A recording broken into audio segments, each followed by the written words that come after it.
Today we're making pierogies. If you don't know what that is, it's a Polish dumpling. It's really popular in the north. So the first thing you gotta do is let me know if you've ever made pierogies before.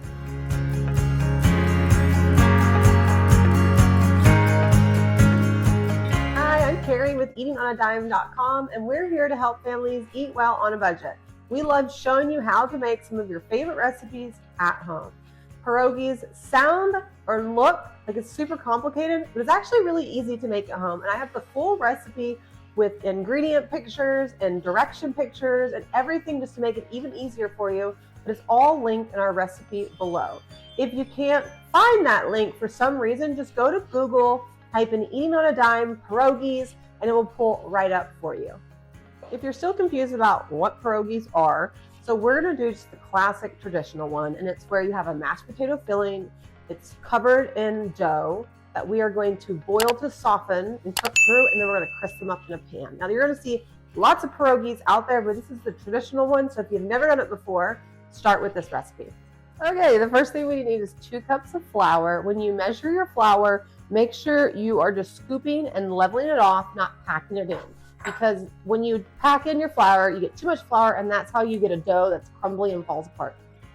Then we're gonna add a little bit of butter, melted, half a cup of water,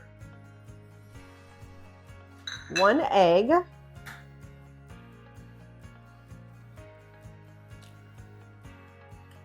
and a teaspoon of salt.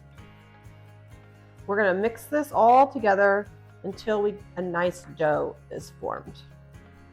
When you have a ball ready to go and you can't really mix anymore, it's time to knead. So I'm gonna take a little bit of flour. Oh wait, first thing, I gotta take my rings off. I wear too many rings, so anytime you knead, you don't want, you'll get stuff everywhere. So take your rings off, there you go. Then you're going to just put that ball, I put a little bit of flour on there just to have something to work with. And I'm gonna put some flour on my hands and on top.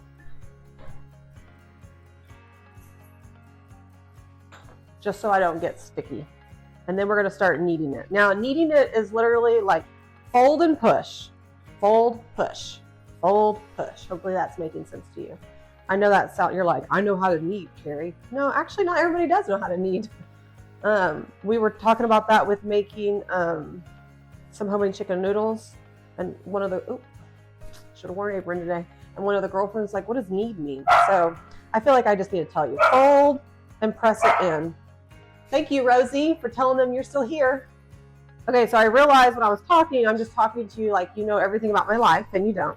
So when I said one of the girlfriends, I have several boys, and they have girlfriends that come over all the time. So we like to do things together, or my boys, several of them know how to make homemade chicken noodles, and so they like to teach them how to make them and stuff like that. So sorry if I confused you guys. But we're gonna need this about 4 to 5 minutes. But see how you can kind of stretch it and then fold. And that's just kneading. And you'll kind of know when it's done, when it's really not that sticky anymore, because it started out really sticky. But see how it's not sticking to my hands anymore. Now that it's done, we're gonna place it back in that bowl and we're gonna cover it.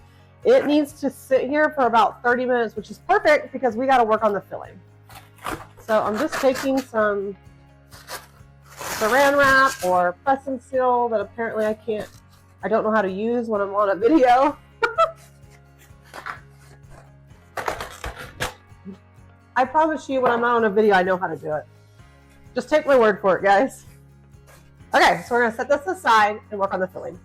Okay, so we needed if you're making this recipe, you're gonna need 2 pounds of russet potatoes. I think you could do any potato, but we're doing russet, and we did weigh them. So we actually got out our digital scale and weighed them. I don't think I have it out anymore to show you. But then we're gonna peel them. We're basically just making mashed potatoes. So I'm gonna get these peeled real quick. And it sounds silly, but I'm gonna just quickly show you how I peel potatoes, because like I was cooking with my husband and he was peeling them so wonky. So I just want to show you what I do, and maybe it'll help you when you're peeling potatoes if you hate peeling potatoes. So what I do is I hold the potato top and bottom just like this. And then I start just peeling all along the sides. And I just keep turning it and peeling it all along the sides. Sorry, Rosie, I'm busy. Everybody give a shout out to Rosie and let me know your dog's name below. Okay, so once you're done with that, then you just hold on to it and do the end. And then you flip it and do the other end. Now, if I'm not talking, I can get this done super quick.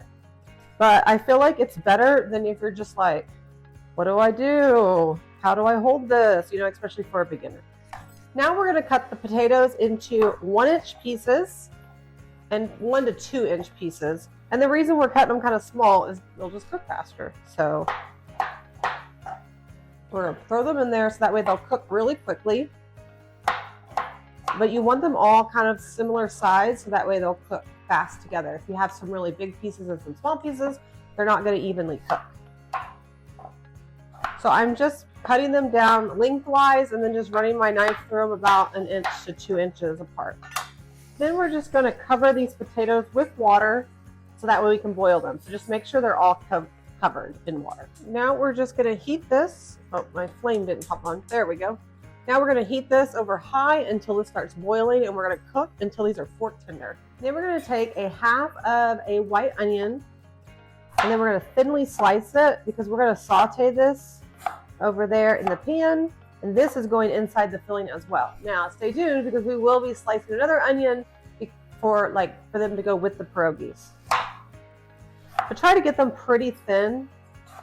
If you have a mandolin slicer, you can use that. Mine broke and I just still haven't replaced mine. I need to because it does make life so much easier when you're trying to thinly slice. But a good sharp knife will work too. Now we're going to take 2 tablespoons of butter and let that get nice and soft and melted.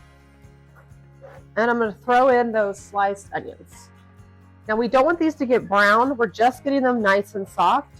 So you probably want to cook them over, I have them on high right now, but I'm going to turn it down to about medium once they start getting soft, so that way we don't burn them. So as you can see, they're slowly getting soft, but see how it's getting a little brown, so I just made sure to turn it down just a little bit more. So we want them to saute slow without getting brown. Okay, so these are done. As you can see, they are very soft, but see how they're not brown. So that's how you know they're perfectly done. Okay, while we are waiting for the potatoes to finish boiling, we are going to slice up a whole onion. And the reason we're doing that is because we're going to saute more onions. But those onions that we just sauteed are going inside the pierogies. These are going to go on the outside of the pierogies. So we're making like a mashed potato filling, and those onions are going in there. Just if you're like following and you're like, what? So I'm going to go ahead and get this thinly sliced. And then we're going to shred some cheese that we're also going to put in that mashed potato mixture. These are really good, guys. So if you've never made pierogies, hopefully this is your sign to try it out. Okay, now we're going to do 2 cups of cheddar cheese. I'm going to use my handy dandy cheese shredder. Sorry. Sometimes when the stuff comes out of my mouth, I'm just like, what are you saying, Carrie? So this is really awesome. I have it linked for you as well. See how fast it is to shred cheese. You can hand shred it if you want to. But when I'm doing large amounts, I like to use this. We're kind of anti using pre-shredded cheese in any situation now. It's especially something like this. We're going to have this melted. Pre-shredded cheese actually has a coating on it so that it doesn't stick together to prevent it from sticking. Well, then it makes it where it doesn't melt and stick together. It gets that stringy grossness. So just take the extra time. This thing right here is, I don't know, 20 bucks maybe.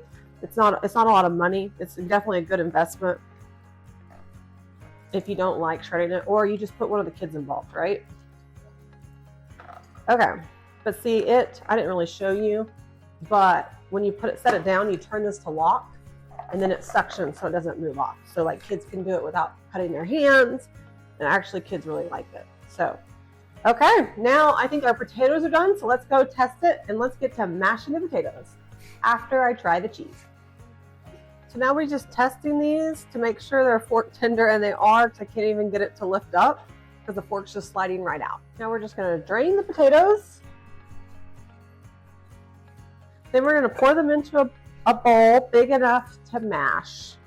I've got my hand mixer. I'm using my KitchenAid. I'll include a link for that as well. It's probably my favorite, but any basic hand mixer will work. So I'm just going to get these clumps going.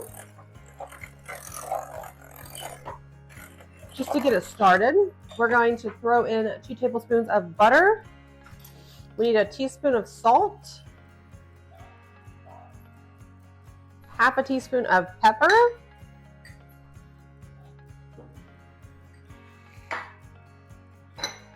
out of the way, and then about 2 cups of this shredded cheddar cheese. And you don't kind of push it down like that, you just kind of loosely eyeball it and dump that in. Then we're going to mix this together. We're not adding milk like traditional mashed potatoes because we don't want them liquidy because they're filling. So we're going to mash all this together, get it nice and soft, and that cheese will start to melt as you're mashing it together. I wanted you to see what it looks like. See how the cheese is all melted and made it into this thick mashed potato without even using milk, but it tastes so good. Okay, so I'm just going to clean these off real quick. Then we're going to add these sauteed onions that we sauteed earlier to the mashed potatoes. And we're just going to fold them in. You could probably like mix them all together with the mixer, but that's not what we're doing today. Looks so good. It's going to be so delicious. Now it's time to roll out that dough. I got a little flour on the surface of the countertop, and then we're going to roll out the dough. Let me get this moved. Just take a rolling pin, and we want to roll it out about 1/8 of an inch thick. You know, if you want them kind of thin is what I'm saying.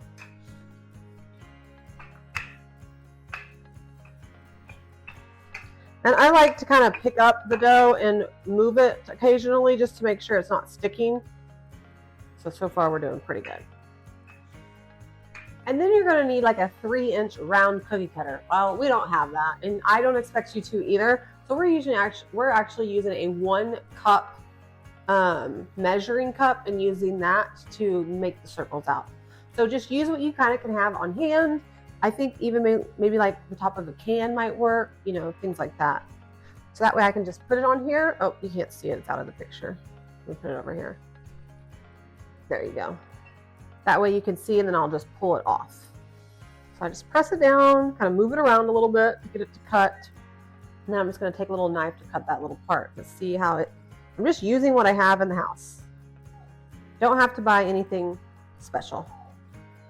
Then we're going to take about 1 tablespoon of this potato mixture, and then I'm going to roll it into a ball. I actually use a tablespoon to measure it, but you could use like a large, spoon and put it right into the middle. Now that we have the filling in there, then we're just going to fold the edges over and then pinch them down. Excuse my fingernails. Isn't that beautiful? Now I said 1 tablespoon, but they were getting really full, so I had to kind of lower it to like a 1/2 tablespoon. So don't be like married to it and obsessed with it. You just want them to fit inside.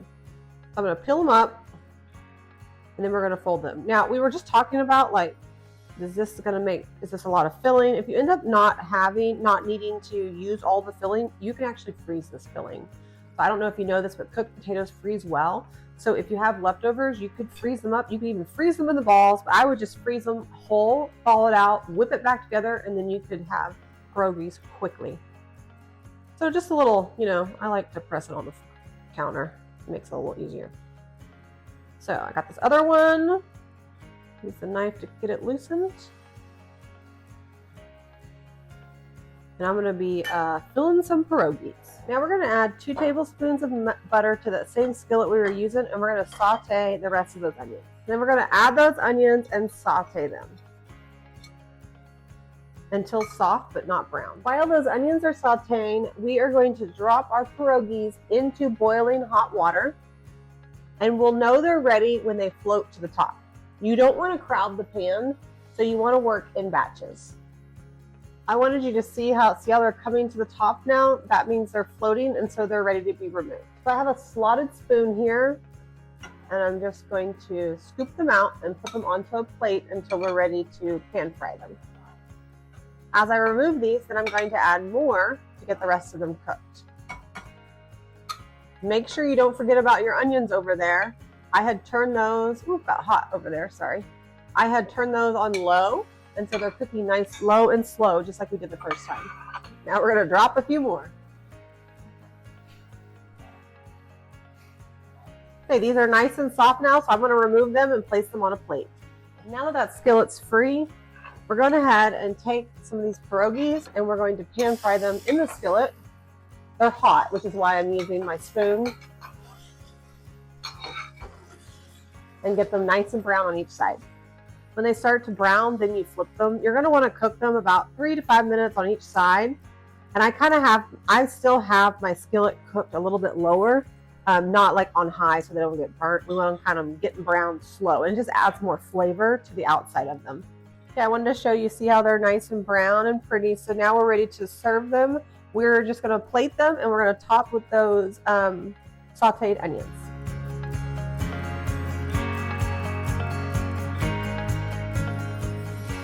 And they're done. So fun. I already dug into one and you can just see the inside. They're so poofy and delicious. Those potatoes I've already dug in and they're really, really good. Time to dig in, guys. I'm super pumped. Remember, you can grab the full recipe. I have it linked in the description, or you can always go to Google and just type in Eating on a Dime pierogies. If you don't know how to spell them, you're going to find them on their website. Super easy, really good. You're going to love them. Now, if you liked today's video, like and subscribe. I don't want you to miss any more of our family favorite recipes. I said favorite. It's family friendly. But you know what? They're favorite too. So head to eatingonadime.com to grab the full recipe, and I will see you next time in my kitchen for another fun recipe. Bye, friends.